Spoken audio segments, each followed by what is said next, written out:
The smell of roasted chicken filled the house that evening, warm and familiar, curling through the hallway like a memory I didn't know I was about to lose.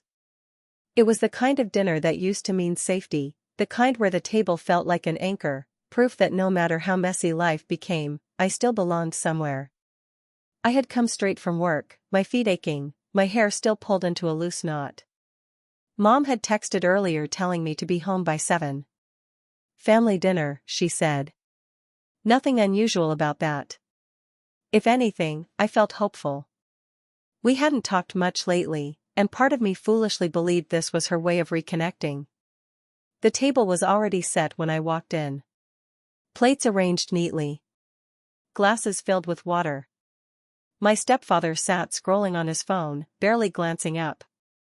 My younger brother laughed at something playing softly on the television in the other room.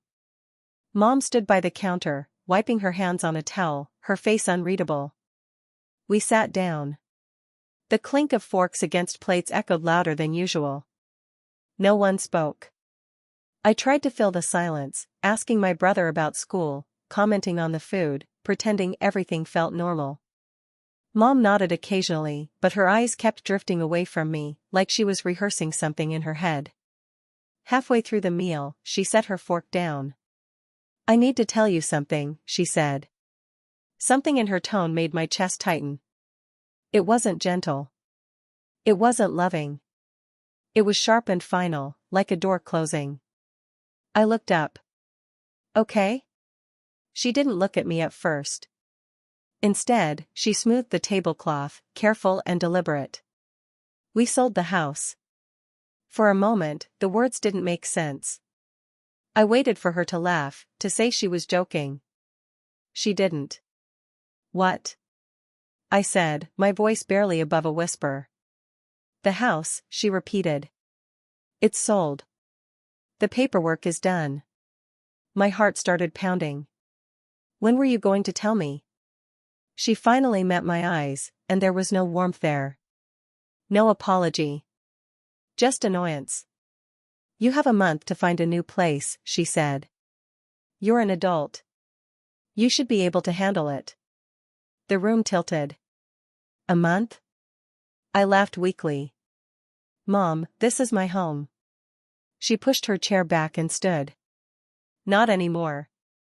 I looked at my stepfather, hoping, stupidly, that he would say something. He didn't. He stood up too, grabbed his phone, and walked away like none of this concerned him. My brother followed without a word. Just like that, they were gone. I sat there alone, the food growing cold in front of me. My hands shook so badly I had to press them into my lap. My throat burned, but I refused to cry. Not in that moment. Not at that table. All I could think was how many times I had swallowed my feelings in this house. How many times I'd tried to be quiet, grateful, invisible enough to deserve staying. And in one sentence, they told me I never belonged at all. That night, I lay awake listening to the empty rooms breathe. The walls that once held laughter now felt like strangers. I realized something then: this wasn't just a house they were taking from me. It was the illusion of family. And it was already gone. The first morning after the dinner felt unreal, like I had woken up inside someone else's life. The house was too quiet, stripped of the small sounds that once annoyed me, the television murmuring, my stepfather's heavy footsteps, my mother's clipped voice calling my name. Now there was only silence, thick and heavy, pressing against my chest. I sat on the edge of my bed and stared at the wall, trying to understand how one sentence could dismantle everything I thought was solid. "You have a month." For weeks to erase myself from the only place I'd ever known as home. I opened my phone and searched for apartments. Each listing felt like a slap: prices I couldn't afford, requirements I couldn't meet, deposits I didn't have. I worked full-time, picked up extra shifts when I could, and still it wasn't enough. Panic crawled under my skin, a constant hum that never quite went away.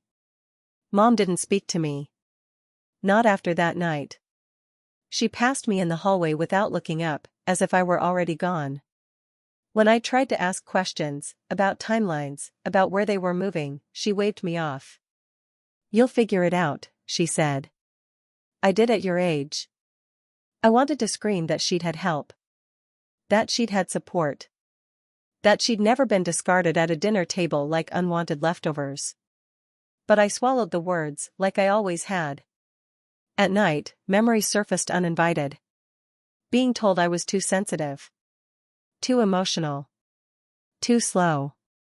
Watching my brother receive praise for things I was expected to do without acknowledgement. Learning early that love in this house was conditional, measured by usefulness and silence. Somewhere between the panic and the memories, something else grew, quiet, stubborn, unfamiliar. Defiance. I started packing, not because I wanted to leave, but because I needed control over something. Each box felt like proof that I existed, that my life couldn't be erased as easily as they thought. I donated old clothes, sold things I didn't need, and saved every dollar I could. But I didn't move. As the weeks passed, I realized no one was checking on me. No reminders. No follow-ups. It was as if they assumed I'd disappear on my own. That assumption hardened into resolve. I began spending more time in the common spaces, cleaning, fixing small things, reclaiming corners of the house I'd always avoided. I repaired a loose cabinet hinge, patched a crack in the wall, learned how to stop the bathroom sink from leaking by watching tutorials late at night. It felt strange, tending to a place I was supposedly being forced out of. But each small repair stitched something back together inside me. The final week arrived without ceremony. No goodbye dinner. No conversation. Mom left one morning with suitcases and didn't return. By the end of the month, the house was empty except for me. I stood in the living room, surrounded by echoes, and waited for fear to consume me. It didn't. Instead, I felt calm. I didn't know where this was leading. I didn't have a perfect plan. But I knew one thing with startling clarity: I wasn't leaving like a ghost. If they thought I was gone, that was their mistake. Because I was still there. And for the first time in my life, I wasn't asking for permission. The first week alone felt like standing in the aftermath of a storm, everything still, but fragile, as if one wrong step could send the whole world collapsing. I moved slowly through the house, half expecting someone to burst through the door and demand an explanation. No one did. Days turned into weeks. I learned the rhythm of solitude, waking early, making coffee in a quiet kitchen, listening to the house breathe around me. At night, I sat on the floor wrapped in a blanket, scrolling through job listings, budgeting spreadsheets, and memories I couldn't seem to escape. But the panic that once ruled me softened into something steadier. Determination. I stopped checking my phone for messages that never came. 6 months passed without a single call from my mother. No concern. No apology. The silence was its own answer, and oddly, it freed me. One afternoon, while cleaning out a drawer in the study, I found a stack of papers they'd forgotten to take. At first, I planned to shove them back and ignore them. But curiosity won. The words property transfer caught my eye. My hands trembled as I read through the documents. The house wasn't sold to a family, or even to someone who planned to live here. It had been sold to a holding company, a faceless name I'd never heard of. Something clicked then, sharp and electric. They hadn't cared who bought it. They'd just wanted out. That realization hurt more than the eviction itself. But pain has a strange way of sharpening focus. I researched the company late into the night, learning how these transactions worked, how properties were bought, flipped, and resold. I learned more in those weeks than I had in years of school. And then I did something that would have terrified the old version of me. I reached out. I didn't tell anyone. Not a friend. Not a coworker. I negotiated quietly, asked questions, gathered information, and waited. Every email I sent felt like reclaiming a piece of my voice. While negotiations moved slowly, I continued rebuilding myself. I picked up freelance work on weekends. Learned to cook meals that felt like care instead of survival. Painted the spare room a soft, calming blue just because I wanted to. The house changed with me. I hung my own photos on the walls. Rearranged furniture. Planted flowers out front, kneeling in the dirt with sunlight on my face, feeling grounded for the first time in years. This place no longer felt like a battleground, it felt like possibility. Some nights, grief still visited. I wondered how a mother could walk away so easily. How love could turn conditional without warning. But I stopped blaming myself. I wasn't unlovable. I had simply been convenient. 6 months after that dinner, my phone buzzed for the first time with her name on the screen. Just seeing it made my pulse jump. "Mom, why are you still there?" I stared at the message, stunned, not by anger, but by disbelief. 6 months of silence, and that was all she had to say. I laughed. Soft at first. Then louder. She had no idea what I'd built in her absence. No idea how much I'd grown. No idea how deeply she had underestimated me. I typed back slowly, deliberately. "Because I live here." The truth was no longer something I needed to hide. It was mine. And the final chapter was just beginning. The phone rang less than 10 seconds after I sent the message. I let it ring. I stood in the kitchen instead, sunlight spilling across the counters I'd refinished myself, the faint scent of coffee lingering in the air. My heart was steady, surprisingly so. This moment had lived in my imagination for months, yet now that it was here, I felt calm. Grounded. When I finally answered, I didn't say hello. "What do you mean you live there?" my mother demanded. Her voice cracked, not with guilt, but with panic. "I mean exactly what I said," I replied evenly. "I live here." "That's impossible," she snapped. "We sold that house. You were supposed to be gone." The words didn't hurt anymore. They slid off me, dull and harmless. "Yes," I said. "You sold it." There was a pause. I imagined her pacing, clutching the phone the way she used to when things didn't go according to plan. "Then why haven't the new owners complained?" she asked. "Why haven't they called the police?" I smiled. "Because I am the new owner." The silence that followed was loud enough to hear my own breathing. "You're lying," she whispered. "I'm not." I heard papers rustling on her end, frantic and disorganized. "That company," she began.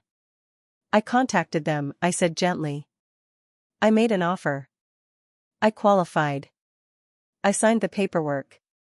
The house is legally mine." Her breath hitched. "You had no right." I almost laughed at that.